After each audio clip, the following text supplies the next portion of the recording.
బంగాళదుంప పచ్చికారం. హాయ్ అందరికీ నమస్కారం.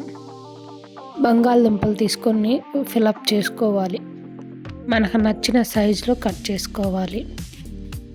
బౌల్ తీసుకొని బౌల్లో కొన్ని వాటర్ పోసి సాల్ట్ వేసుకోవాలి. కట్ చేసుకున్న బంగాళదుంపల ముక్కలు వేసుకొని ఒక 2-3 నిమిషాలు ఉంచుకున్న తర్వాత ఒక స్ట్రైనర్ తీసుకొని స్ట్రైనర్లో వేసుకోవాలి. నీళ్ళన్నీ ఒడిసిపోవాలి.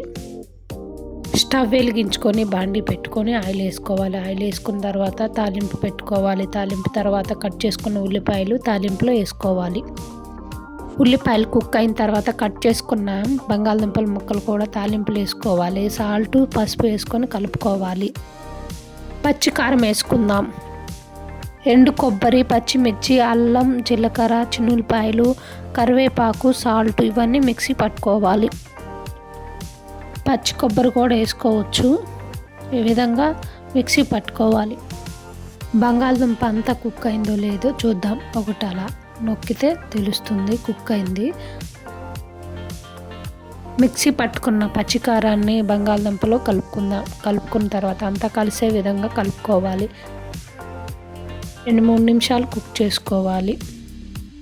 కలిసే విధంగా కలుపుకున్న తర్వాత అంతా కుక్ అయి ఉంటుంది. తర్వాత కొంచెం కొత్తిమీర వేసుకోవాలి.